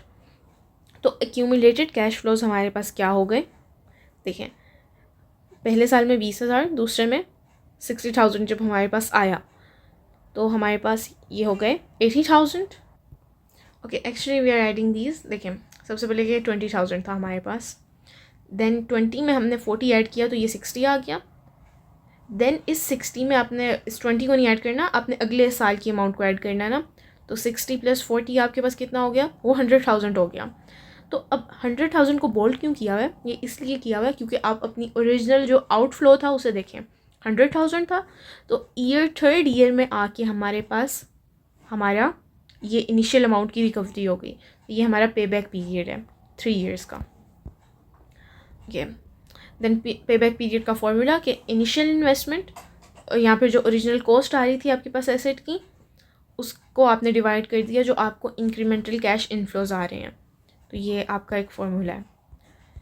Then हम पढ़ रहे हैं पे बैक पीरियड मेथड, इसका हमारे पास एक और मेथड इन्होंने दिया हुआ है। अच्छा तो ये है कि उन्होंने वो बातें लिखी हैं जो कि आपने नहीं करनी, टाइम वैल्यू ऑफ मनी को इग्नोर नहीं करना आपने, और अपने cash flows after the pay back period उनको भी इग्नोर नहीं करना क्योंकि वही तो आपका फिर प्रॉफिट है। ओके पे back period method using present value. अब जो पिछला हमने मेथड देखा था उसमें हम डिस्काउंटिंग बिल्कुल नहीं कर रहे थे, ठीक है, इसलिए वो वाला जो सा था वो एक non discounted cash flow method में था, बट इसमें हम प्रेजेंट वैल्यू को देख रहे हैं, तो ये हमारा discounted cash flow method DCF में आ जाता है। तो इसमें आपके पास कैश फ्लो इनिशियल वही हुआ, देन हमारे पास बाकी के कैश फ्लोज हैं। अब इन सब की आपने प्रेजेंट वैल्यू निकालनी है, और डिस्काउंटिंग आप किस रेट पर कर रहे हैं, 10% पर। तो इस 20,000 की आपने प्रेजेंट वैल्यू निकाल ली कि आज की डेट में, चलो हमें फर्स्ट ईयर में इतना प्रॉफिट हो जाएगा, लेकिन आज की डेट में उसकी वैल्यू क्या है, तो आज की डेट में उसकी ये वैल्यू है। देन हमारे पास 30,000 का, लेकिन आज की डेट में प्रेजेंट वैल्यू उसकी ये है, 40,000 की प्रेजेंट वैल्यू ये है, 50 की ये है, और 60,000 की हमारे पास ये प्रेजेंट वैल्यू है। तो देन इन सबको आपने जब ऐड किया एक्यूमुलेटेड कैश फ्लोज को, तब आप देख सकते हैं कि इस हिसाब से हमारा पे बैक किस ईयर में हुआ। इस हिसाब से हमारा फर्स्ट ईयर में भी पे बैक नहीं हुआ, सेकंड में भी नहीं हुआ, थर्ड में भी नहीं हुआ, फोर्थ ईयर में जाके हमारी 100,000 की अमाउंट की रिकवरी हो गई। तो ये हमारा पे बैक पीरियड है। देन हम इसी तरह दो प्रोजेक्ट्स का कंपैरिजन करके देख सकते हैं कि प्रोजेक्ट ए हमें, इसमें भी हम $100,000 लगा रहे हैं, सॉरी रुपीज़, और ये प्रोजेक्ट बी में भी हमारा जो इनिशियल आउटफ्लो है इसमें भी हम 100,000 रुपीज़ ही लगा रहे हैं। देन ये हमारे इंक्रीमेंटल कैश इनफ्लोज हैं, ठीक है। तो फर्स्ट ईयर में 20,000, देन सेकंड में 30 and so on, up to fifth year में हमारे पास 60,000 इंक्रीमेंट हो रहा है, ये हमारा इनफ्लो हो रहा है। देन ये हमारा एक्यूमुलेटेड कैश फ्लो है कि हमारा पे बैक पीरियड इसमें क्या है, 3 इयर्स, ठीक है, और जो हमारी अमाउंट है, अमाउंट की रिकवरी यानी कि हमारी थर्ड ईयर में जाके हो रही है, ये इनिशियल कैश आउटफ्लो की रिकवरी इस ईयर में हो रही है। अब ये हम प्रोजेक्ट बी के लिए देखते हैं। अब देखें जो हमारा प्रोजेक्ट ए था उसका टर्मिनल ईयर था हमारे पास ईयर 5, मतलब कि इसके कैश फ्लोज हमें अपकमिंग ईयर्स में आना बंद हो गए। अब ये प्रोजेक्ट बी है, इसके कैश फ्लोज अगर आप देखें तो ये हमें 5th के बाद 6, 7th और 8 ये हमें आते जा रहे हैं, दे आर कंटिन्यूअस, ठीक है, कंटिन्यूली हमें कैश मिल रहा है, कैश इनफ्लो हो रहा है। तो अब देखें इसके इंक्रीमेंटल कैश इनफ्लोज हमारे पास ये हैं, लेकिन इसका पे बैक पीरियड हमारे पास 4th ईयर है, यानी कि जो प्रोजेक्ट 1 है हमारे पास, project A, this is project A, ये हमें पे बैक तो थर्ड ईयर में कर रहा है पहले, ठीक है, और प्रोजेक्ट बी हमारे पास हमें पे बैक कर रहा है, इनिशियल अमाउंट की रिकवरी दे रहा है फोर्थ ईयर में, मतलब कि ये प्रोजेक्ट हमें देर से रिकवरी दे रहे हैं। तो क्या आप इस बेसिस पे कि प्रोजेक्ट ए जल्दी दे रहा है, आप इसमें इन्वेस्ट करना पसंद करेंगे, या फिर आप प्रोजेक्ट बी को भी देखेंगे, या बी में आप ये देखेंगे कि ये तो हमें सिर्फ ए जो था वो फिफ्थ ईयर तक सिर्फ पे बैक कर रहा था, इसके कैश फ्लोज फिफ्थ ईयर तक आ रहे थे।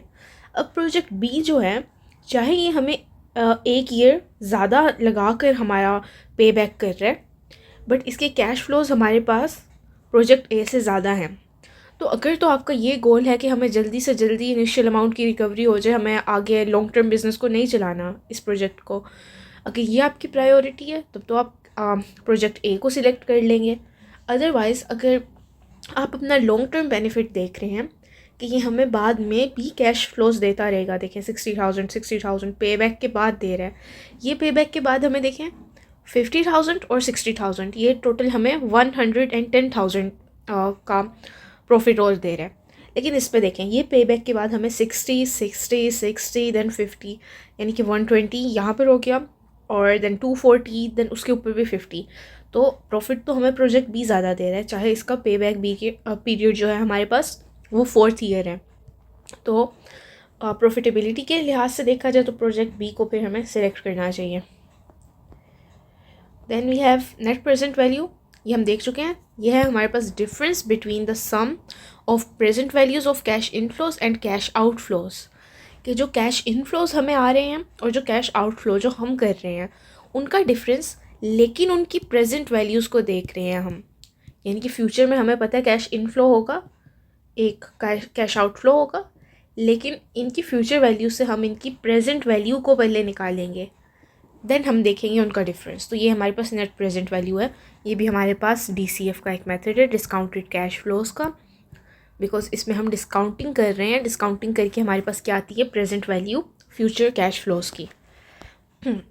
तो अब देखते हैं, फॉर एग्जांपल ये हमारा प्रोजेक्ट था, 100,000 रुपीज़ का आउटफ्लो हुआ, ये हमारा इनिशियल कैश आउटफ्लो हो गया।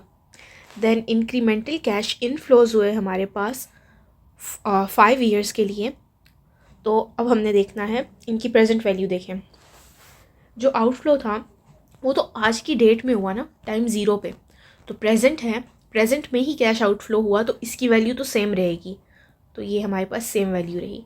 अब फर्स्ट ईयर में हमारे पास 20,000 का इनफ्लो हुआ, लेकिन वो फर्स्ट ईयर था, हमारे पास प्रेजेंट वैल्यू नहीं थी, इसकी प्रेजेंट वैल्यू हम निकाल लेंगे 10% के डिस्काउंटिंग रेट पर, तो वो हमारे पास इतनी आ जाएगी। इसी तरह सब ईयर्स की निकाल लेंगे, देन हम इन्हें देख लेंगे ऐड करके कि हमारे पास टोटल क्या प्रेजेंट वैल्यू बन रही है, यानी कि इन्हें हम ऐड करेंगे और ये हमारे पास सब्ट्रैक्ट होता है, बिकॉज ये तो आउटफ्लो था ना।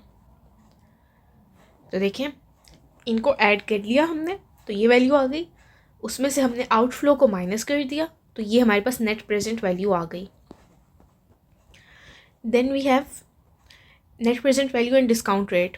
अब डिस्काउंट रेट हमें पता है हमारे पास वो रेट है जिसके लिए हम फ्यूचर से हम प्रेजेंट वैल्यू निकाल सकते हैं। अब इसे डिस्काउंट रेट हम कहते हैं। फॉर एग्जांपल देखें आपके पास फ्यूचर में $10 हैं, तो इसे आप कह लें फ्यूचर वैल्यू, ये आपके पास फ्यूचर में होगा, ठीक है, फ्यूचर वैल्यू। तो कितने फ्यूचर में होगा, फॉर एग्जांपल ज़्यादा दूर नहीं जाते, ये आपके पास फर्स्ट ईयर में होगा, यानी कि 1 साल के बाद आपके पास 1 ईयर लेटर आपके पास ये $10 होंगे, फ्यूचर में होंगे, तो इसलिए ये फ्यूचर वैल्यू है। अब देखें डिस्काउंट रेट, मैंने आपको कहा 10% का डिस्काउंट रेट है आपके पास। ये बात ना सिर्फ मैं एग्जांपल से ही समझ आ सकती है, तो इसलिए पहले हम एग्जांपल देख रहे हैं। तो फर्स्ट ईयर था हमारे पास, यानी कि 1 साल बाद, तो n=1 रखते हैं हम, तो इसकी प्रेजेंट वैल्यू निकालनी है। तो देखें present value is equal to जो आपके पास ये 10 है और जो फ्यूचर वैल्यू है, ठीक है, फ्यूचर वैल्यू को हम डिवाइड कर देंगे, जो टाइम पीरियड है 1, प्लस उसमें हम कर देंगे ये हमारा डिस्काउंटिंग रेट, इसको हमने R कहा है, किसको, डिस्काउंटिंग रेट को। डिस्काउंटिंग रेट हमारे पास है 10%। 10% को हम 0.01 भी लिख सकते हैं, ठीक हो गया। तो 1 + 0.01 अच्छा, ये वाला जो वन है ना, ये हमारे पास फॉर्मूला का पार्ट है, ठीक है। जो हमारा टाइम पीरियड है उसको हमने पावर में लिखना है।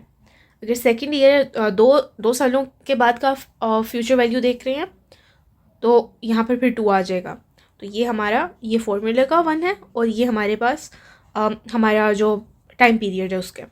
तो इसको आप कैलकुलेट करें तो आपके पास आ जाएगा 9.09। तो ये हमारी प्रेजेंट वैल्यू है। तो आप कहेंगे कि ये जो हमारे पास $10 थे, ठीक है, ये हमारे पास फ्यूचर में है, तो ये आज के दिन में हमारे पास $9.09 के इक्वल क्यों है।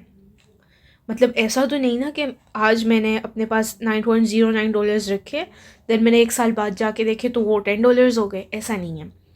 तो एक्चुअली हो ये रहा है कि इसमें एक बहुत इंपॉर्टेंट फैक्टर है ये वाला, हमारे पास कौन सा, डिस्काउंटिंग रेट। जो हमारा डिस्काउंटिंग रेट है 10% का। अब ये इंपॉर्टेंट क्यों है, बिकॉज आज के देखें अगर आपके पास ये प्रेजेंट वैल्यू में $9.09 होते हैं, एज्यूम कर लें, ठीक है, आपके पास हैं, आप उसको एक बैंक में रखते हैं या आप उन्हें कहीं इन्वेस्ट कर देते हैं जो कि आपको इतना प्रॉफिट दे रहा है, आपको इतना रिटर्न दे रहा है, 10% का रिटर्न दे रहा है, तो वो $9.09 आप अपने पास 10% के प्रॉफिट रेट पर 10% रिटर्न पर रखते हैं, तो वो 1 साल बाद आपके पास $10 हो जाते हैं। तो ये है फ्यूचर वैल्यू का कॉन्सेप्ट और प्रेजेंट वैल्यू का, कि पैसा हमारे पास आइडल तो नहीं ना पड़ा, फजूल में फ़ारिग तो नहीं पड़ा, ये हमारे पास $9.09 फ़ारिग नहीं पड़े, ये कहीं ना कहीं इन्वेस्टेड हैं, तो वो आपको ये 10% का रिटर्न दे रहे हैं जो कि आपके पास फ्यूचर में जाके $10 हो जाएंगे। तो यही जो आप जिस प्रॉफिट रेट पर, जिस रिटर्न के रेट पर आप रखते हैं अपने पैसों को फ्यूचर में, जो कि आपको एक ज़्यादा वैल्यू देगा बजाय कि वैसे ही पड़ा रहने के, क्योंकि वैसे ही पड़ा रहेगा फिर तो वो आपके किसी भी काम नहीं आ रहा वो कैश। बट अगर पड़ा रहेगा आपके पास, कहीं पर इन्वेस्टेड रहेगा, तभी उसकी वैल्यू रिटेन हो सकेगी। तो यही जौन सा आपका रिटर्न का रेट है, इसको हम डिस्काउंटिंग रेट कहते हैं, जब इसके ज़रिए से हम अपनी प्रेजेंट वैल्यू निकालते हैं कि इस रेट पर हम, इस 10% मुनाफे के रेट पर हम रखेंगे कितने पैसों को, कि वो हमारे पास यानी कि आज की डेट में कितने पैसे हमारे पास होंगे कि आज से 10 साल बाद या 20 साल बाद या 30 साल बाद, किसी भी आप डिस्काउंटिंग रेट के लिए निकाल लें कि वो हमारे पास एक स्पेसिफिक अमाउंट के इक्वल फ्यूचर में होंगे, कितने रेट पर हमारे पास आज के लिए कितने पैसे होने चाहिए, वो उसे हम प्रेजेंट वैल्यू कहते हैं। जैसे कि इस केस में $10 रिटर्न रेट पर अगर हमारे पास फ्यूचर में 1 साल बाद $10 है और रिटर्न रेट 10% है, तो आज की डेट में प्रेजेंट में हमें कितने पैसे रखने होंगे, वो हमारा 9.09 आ गया। तो इसी रिटर्न रेट को जब हम यूज़ करते हैं प्रेजेंट वैल्यू निकालने के लिए तो उसे डिस्काउंटिंग रेट कहते हैं। तो इसीलिए ये डिस्काउंटेड कैश फ्लोज हैं हमारे पास, क्योंकि इन सब में हम प्रेजेंट वैल्यू निकाल रहे हैं। अच्छा, तो अब इसका इम्पैक्ट क्या है हमारे पास, ये देखें, higher the discount rate is lesser the net present value. अब देखें, आप अपने ये प्रॉफिट को, फॉर एग्जांपल प्रॉफिट रेट है जो आपका रिटर्न रेट जिसको आप प्रेजेंट वैल्यू निकालने के लिए इस्तेमाल करेंगे, तो वो हमारा डिस्काउंट रेट। तो ये डिस्काउंट रेट आपका, ये जितना ज़्यादा होगा उतनी आपकी कम प्रेजेंट वैल्यू होगी, नेट प्रेजेंट वैल्यू उतनी कम होगी। वो कम क्यों होगी? अब फॉर एग्जांपल देखें, ये जो 9.09 थे आपके पास, आपने इनको 10% डिस्काउंट रेट से निकाला था, ठीक है, तो ये यानी कि $10 थे, 10% पे आपने जब निकाला तो आपके पास ये वैल्यू आई। लेकिन अगर आप इसको 20% पर निकालें तो ये आपके पास 9.09 की जगह 8.33 आएगा। ये आप कैलकुलेशन करके देख लें। तो इसका मतलब है आपको इतने ज़्यादा रेट पर भी $10 मिल रहे हैं सिर्फ, यानी कि उसकी प्रेजेंट वैल्यू कम हुई ना, क्योंकि अगर ज़्यादा होती समझे, प्रेजेंट वैल्यू इससे भी ज़्यादा होती, कुछ 9.5 होती, तो आपको इससे भी कम रेट पर, लाइक 9% पर शायद आपको मिल जाता, ठीक है। तो 9% पर ही आपके पास $10 हो जाने थे। अब क्योंकि नेट प्रेजेंट वैल्यू कम है, तो ज़्यादा डिस्काउंटिंग रेट पर भी आपको उतनी ही अमाउंट मिल रही है, ठीक है। यहाँ पर 10% पे आपको मिल रहा था $10, ठीक है, जब आपके पास ये प्रेजेंट वैल्यू थी। लेकिन अगर आपने रिटर्न रेट बढ़ा दिया, फिर भी आपको $10 ही मिल रहे हैं, तो इसका मतलब प्रेजेंट वैल्यू आपके पास कम है, क्योंकि अदरवाइज़ तो आपको ज़्यादा रेट पर ज़्यादा पैसे मिलने चाहिए थे, लाइक आपको $15 मिलने चाहिए थे 20% पर, तो फिर आपकी प्रेजेंट वैल्यू शायद कुछ और होती। मतलब कि ज़्यादा रेट पर भी फ्यूचर वैल्यू आपकी बढ़ नहीं रही। तो इसका ये मतलब है कि डिस्काउंट रेट, जो कि आपका रिटर्न रेट ये आप समझ लें, वो हमारे पास जितना ज़्यादा होगा, इसका मतलब है प्रेजेंट वैल्यू हमारी उतनी ही कम है, बिकॉज हम फ्यूचर वैल्यू को चेंज नहीं कर रहे। इसमें एक बहुत बड़ा हमारे पास कॉन्सेप्ट ये है कि फ्यूचर वैल्यू हमारे पास वही है, फ्यूचर वैल्यू यहाँ पर भी 10 है, यहाँ पर भी 10 है, तो इसका मतलब सिर्फ ये दो चीज़ें चेंज हो रही हैं, रिटर्न रेट हमारे पास चेंज हो रहा है और हमारे पास हमारी प्रेजेंट वैल्यू चेंज हो रही है। तो ज़्यादा रिटर्न रेट होगा लेकिन अमाउंट उतनी ही मिल रही है, तो इसका मतलब हमारे पास प्रेजेंट वैल्यू कम है। ओके, सो ये इसका उन्होंने हमें ग्राफ भी बना के दिया हुआ है कि देखें 15% लाइक अगर हमारे पास डिस्काउंटिंग रेट था और उस पर हमें लाइक नेट प्रेजेंट वैल्यू हमारी 10 और 5 और 10 के दरमियान में थी, फॉर एग्जांपल हमारे पास 8 है अगर समझ लें, देन डिस्काउंटिंग रेट हमारे पास जब 20 था, 20, तो इस पर हमारी जो सी प्रेजेंट वैल्यू है वो कहाँ पर जा रही है जी, वो 5 से भी नीचे आ गई है। इसी तरह जब 25 है हमारे पास, तो हमारी प्रेजेंट वैल्यू नेगेटिव में चली गई है। लाइक अब एंड पर जब हमारा डिस्काउंटिंग रेट इतना बढ़ गया 35%, तो हमारे पास हमारी नेट प्रेजेंट वैल्यू और कम हो गई है। तो net present value inversely proportional है हमारे पास डिस्काउंटिंग रेट के, ये याद रखें आप। ओके, तो ये इसी तरह नेट प्रेजेंट वैल्यूज़ कैलकुलेट की हुई हैं अलग अलग डिस्काउंटिंग रेट्स पर, कि अगर हमारे पास 5% डिस्काउंटिंग रेट है तो उसकी नेट प्रेजेंट वैल्यू निकाली हुई है। ये असल में उसी ग्राफ की इंटरप्रिटेशन हमें बताई हुई है कि देखें फर्स्ट ईयर में हमारे पास 5% पर 21,000 था, ये इसी ग्राफ के बारे में लिखा हुआ है, आपसे स्टडी कर सकते हैं। Okay, then we have profitability index. ये हमारे पास रेशो है of sums of present values of inflows and outflows. जो इनफ्लोज आ रहे हैं, जो आउटफ्लोज आ रहे हैं, उनकी रेशो है, उनके सम की रेशो है, ठीक है। और जाहिर है प्रेजेंट वैल्यू का जिक्र इधर भी है क्योंकि ये हमारे पास DCF डिस्काउंटेड कैश फ्लो वाला मेथड है। सो लाइक देखें, सबसे पहले जो हमारे पास कैश फ्लो है ये आउटफ्लो है, देन ये सारे इनफ्लो है हमारे पास, और इनकी प्रेजेंट वैल्यू आपने निकाल ली 10% डिस्काउंटिंग रेट पर, तो ये हमारे पास आ गई 144,434 रुपीज़। तो अब आपने क्या किया, आपने इनको माइनस नहीं करना। इससे पहले हम क्या कर रहे थे, नेट प्रेजेंट वैल्यू में हम इन्हें माइनस कर रहे थे। अब आपने क्या करना है, जो आपके पास ये सारे कैश इनफ्लोज आ गए हैं, इनको डिवाइड कर देना है अपने इनिशियल कैश आउटफ्लो से। तो प्रॉफिटेबिलिटी इंडेक्स आपके पास आ गया 1.44। अब एक्सेप्टेंस और रिजेक्शन का क्राइटेरिया क्या होना चाहिए, ये सारे हमने निकाल तो लिए मेजर्स, लेकिन इनसे हमें क्या पता कि प्रोजेक्ट को एक्सेप्ट करना है कि रिजेक्ट। तो अगर ये प्रॉफिटेबिलिटी इंडेक्स हमारा 1 से कम है, लेस देन 1, तो रिजेक्ट कर दो, बिकॉज ये हमें देन इतना प्रॉफिट नहीं दे रहा जो हमारा यानी कि जिसकी वजह से हम, अगर ये हमारे पास 1 के इक्वल भी हो तब भी देखा जा सकता है, बट अगर ये लेस देन 1 है तो बिल्कुल नहीं, बिकॉज ये हमें बिल्कुल हमारा प्रॉफिटेबल नहीं है हमारे लिए बिल्कुल भी। Then we have internal rate of return, the rate of return for which the sum of present values of inflows is equal to outflows. और ये हमारे पास तब होता है जब हमारे पास नेट प्रेजेंट वैल्यू 0 के इक्वल हो। यानी कि देखें, sum of present values of inflows cash inflows जो आपके पास है, ठीक है, प्लस जो प्रेजेंट वैल्यू है कैश आउटफ्लोज की, वो हमारे पास ये यानी कि हमारे पास दोनों इक्वल होने चाहिए। इनफ्लोज का सम लाइक मोर लाइक हम इसे समेशन नोटेशन में अगर देख लें तो ज़्यादा बेहतर होगा, बिकॉज इनफ्लोज का हमने अलग सम करना है और आउटफ्लोज का हमने अलग सम करना है। तो अगर हमारे पास ये इनफ्लोज का सम है, ये इसकी भी प्रेजेंट वैल्यू, सबकी प्रेजेंट वैल्यू की बात हो रही है, तभी ये हमारे पास डिस्काउंटेड कैश फ्लोज में आता है।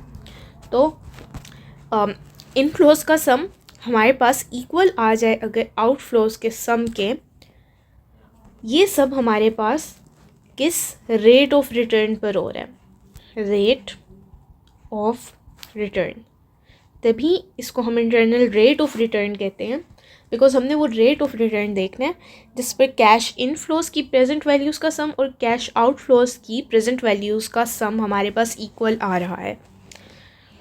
तो ये एग्जांपल्स, ये नेट प्रेजेंट वैल्यू और डिस्काउंट रेट की ही उन्होंने एग्जांपल दी हुई है कि जैसे जैसे नेट प्रेजेंट वैल्यू बढ़ती है हमारे पास, तो डिस्काउंट रेट हमारे पास ये कम होता है हमारे पास, या फिर वाइस वर्सा देखें, जैसे डिस्काउंट रेट बढ़ रहा है तो ये जौन सी नेट प्रेजेंट वैल्यू की लाइन है ये हमारे पास नीचे नीचे जा रही है, तो इन्वर्सली प्रोपोर्शनल ही रिलेशन है इनका। तो जो IRR है हमारे पास, इसे भी हम देख लेते हैं। ये आउटफ्लो हुआ हमारे पास 0th ईयर पर, देन हमारे पास इनफ्लोज हुए ये सारे, इनकी हमने प्रेजेंट वैल्यू निकाल ली 10% डिस्काउंटिंग रेट पर, देन हमने 20% डिस्काउंटिंग रेट पर, और देन 25% डिस्काउंटिंग रेट पर। अब आप कहेंगे ये सारी हम इतनी अलग अलग रेट्स पर क्यों निकाल रहे हैं, क्योंकि हम फाइंड ही कर रहे हैं इंटरनल रेट ऑफ रिटर्न। तो हम अलग अलग रिटर्न रेट्स पर निकाल के देख रहे हैं कि कब हमारे पास कैश इनफ्लो और कब हमारे पास ये सारे जो इनफ्लोज हैं और ये जो आउटफ्लो है ये हमारे पास कब इक्वल हो जाएंगे। तो जब 10% पे निकाला तो आपने देखा आपके पास आ गई वैल्यू ज़्यादा आ गई, हमारे पास हमारे आउटफ्लो से ज़्यादा इनफ्लोज की वैल्यू आ गई। ओके, जब आपने 20 पर निकाला 20% पर, तब आपने देखा अभी भी हमारे पास ज़्यादा आ रही है, देन आपने डिस्काउंटिंग रेट को और बढ़ा दिया, तब आपने देखा अब हमारे पास हमारे आउटफ्लो से वैल्यू कम हो गई है। बट हमने देखना है वो सीन जब हमारे पास ये वैल्यूज़ इक्वल हों। तो लेकिन अब आपको पता चल गया कि 20% डिस्काउंट रेट पर वैल्यू ज़्यादा आ रही थी, 25% पर हमारे पास वैल्यू कम आ रही है। तो अब आप इनके बीच में से कोई देखेंगे 21, 22% पे, 23% पे, 24% पर। तो एक्सेप्टेंस क्राइटेरिया लेकिन क्या है इसका हमारे पास इंटरनल रेट ऑफ रिटर्न में? अच्छा, वो यही है कि अगर आपका इंटरनल रेट ऑफ रिटर्न जौन सा है वो आपकी कॉस्ट ऑफ कैपिटल, जो कैपिटल पे आपकी कॉस्ट आई है आनी है, जो कि आपने अंदाज़ा लगाया है, अगर आपका इंटरनल रेट ऑफ रिटर्न उससे ज़्यादा है तो एक्सेप्ट कर लें, और अगर इंटरनल रेट ऑफ रिटर्न आपका कम है आपकी कॉस्ट ऑफ कैपिटल से, देन आप इसको रिजेक्ट कर दें। एंड द थर्ड सीन, जब आपके पास आपका IRR कॉस्ट ऑफ कैपिटल के इक्वल आ जाता है, देन हमें कोई फ़र्क नहीं पड़ता, वी आर इनडिफरेंट के क्या कहते हैं, प्रोजेक्ट एग्जैक्टली आपकी एक ब्रेक इवन पर है, तो आपकी मर्ज़ी है, एक्सेप्ट भी कर सकते हैं और रिजेक्ट भी कर सकते हैं। Okay, then we have interpolation. Interpolation हम कहते हैं to determine an unknown rate lying between two unknown rates. जिस तरह कि आपने देखा ऊपर हम इंटरनल रेट ऑफ रिटर्न को कैलकुलेट कर रहे थे, तो हमें एग्जैक्टली नहीं पता था कि कैसे करना है, बट जब हमने देखा कि ये 20% और 25% के दरमियान में कोई चीज़ है हमारे पास, यानी कि हमें इसका भी पता है और इसका भी पता है, लेकिन जो इसके बीच में है इसमें कहीं हमारा आंसर है, तो हम अननोन फाइंड कर रहे हैं, अननोन रेट को फाइंड कर रहे हैं lying between to non rates, दो ऐसे रेट्स के बीच में जो कि हमें पता है, तो इसको हम इंटरपोलेशन कहते हैं। यहाँ इंटरपोलेट के मीनिंग लिखे हुए हैं, इंट्रोड्यूस और इंसर्ट और इंटरजेक्ट, इंटरपोज, ऐड करना या इंजेक्ट करना, तो ये सारे आप देख सकते हैं, इंसिनुएट करना, इंक्लूड वगैरह वगैरह।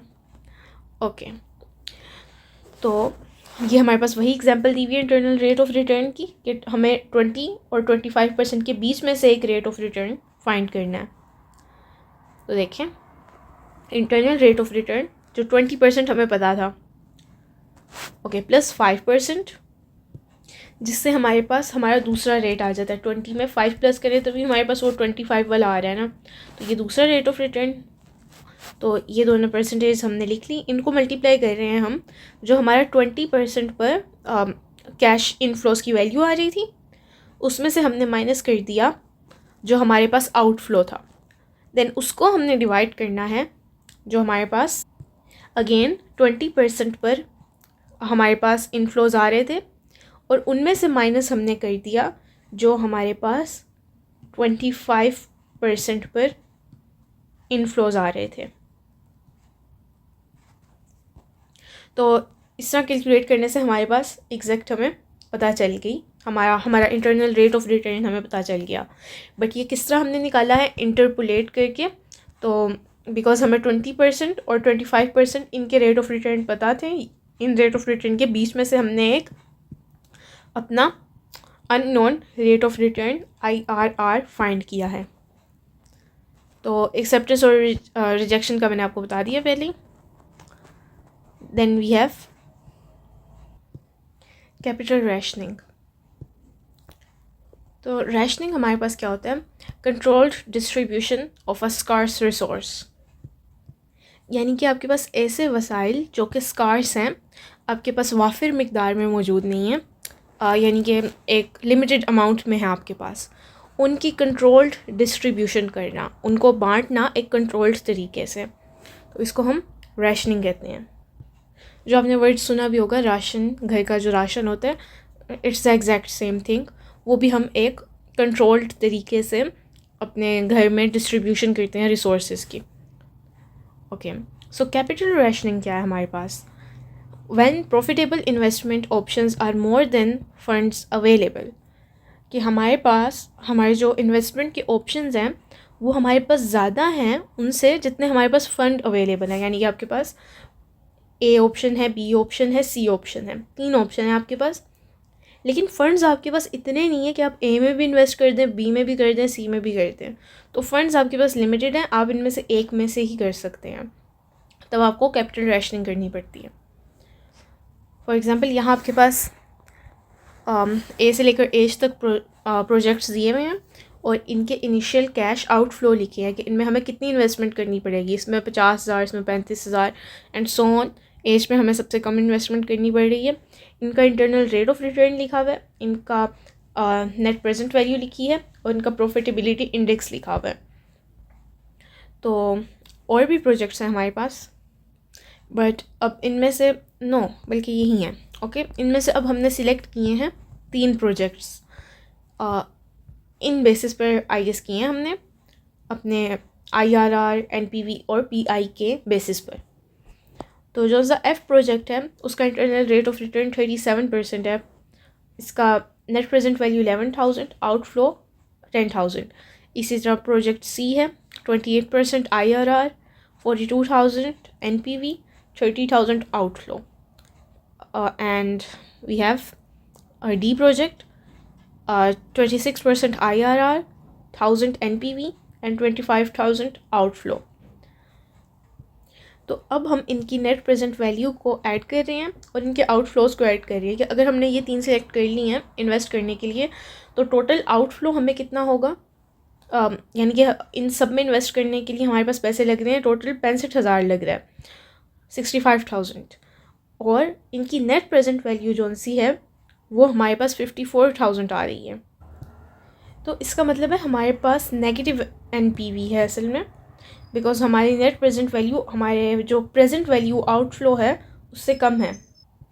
तो आज की प्रेजेंट वैल्यू में देखा जाए तो ये कम्बिनेशन आपको लॉस देगा। इसी तरह हम और देख रहे हैं C और B का देख रहे हैं 2 प्रोजेक्ट्स का, तो इनकी नेट प्रेजेंट वैल्यू का सम हमारे पास अभी भी कम है हमारे प्रेजेंट आउटफ्लोज से, तो ये भी नेगेटिव है हमारे पास, हमें प्रॉफिट नहीं देगा।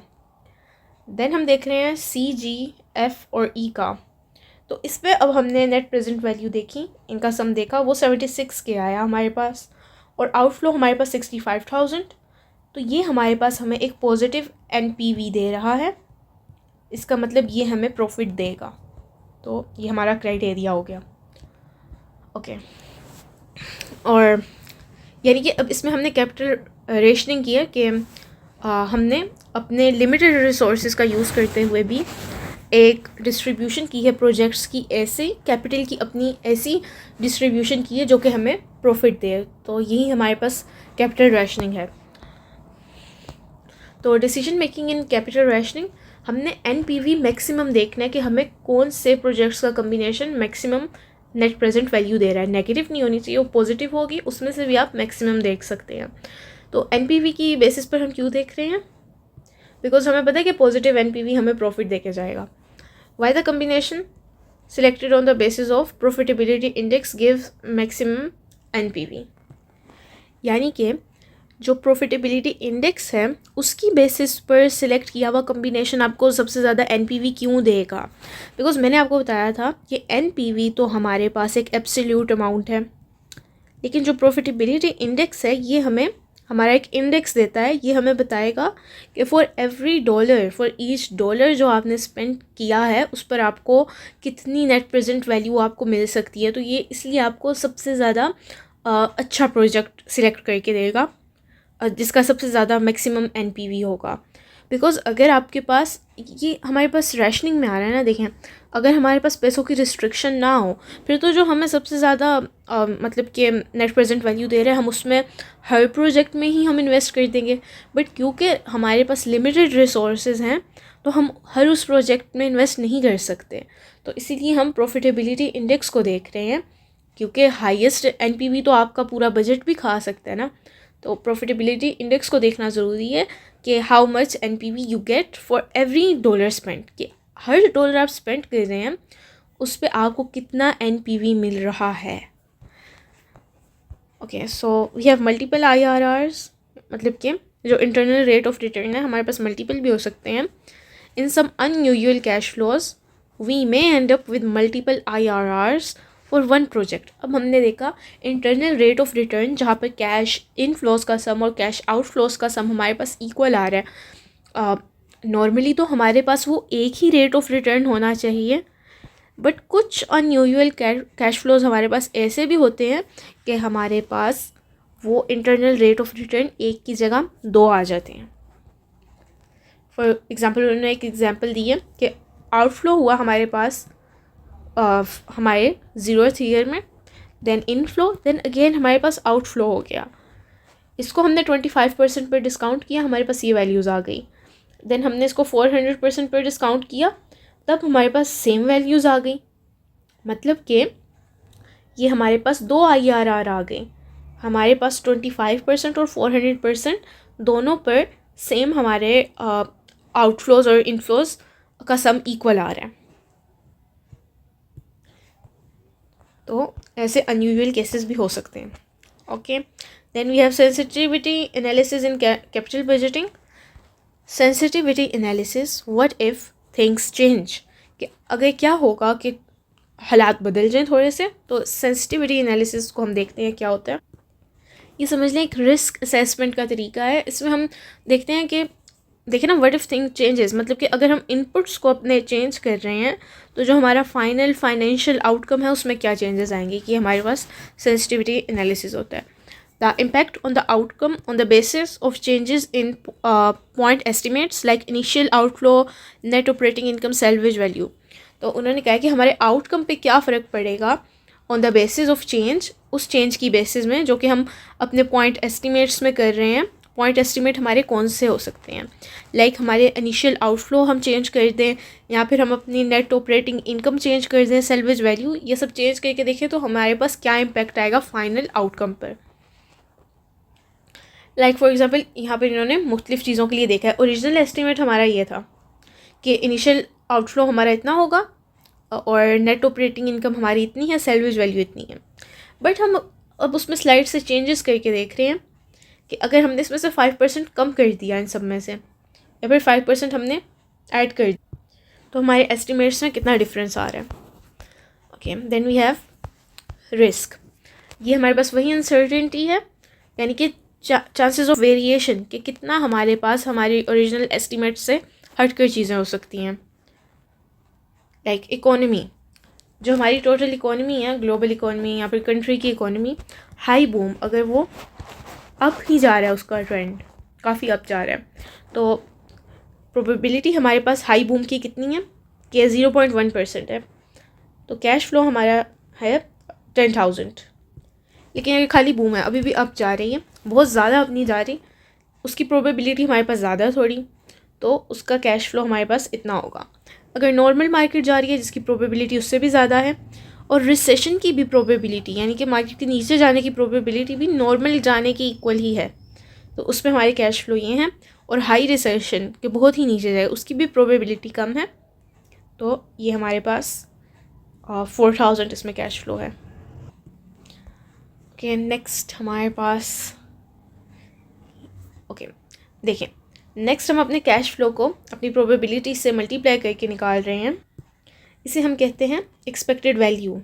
एक्सपेक्टेड वैल्यू क्या है, इसकी हम तवक्का कर रहे हैं कि ये वैल्यू हमें मिलेगी।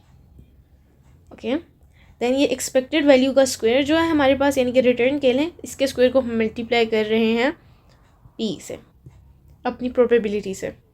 तो ये असल में हमारे पास स्क्वायर्ड डिविएशन है, या फिर आप कह लें ये हमारे पास वेरिएंस है। इसके बारे में भी हम पहले पढ़ चुके हैं। तो ये मॉड्यूल हमारा यहीं पर एंड हो रहा है।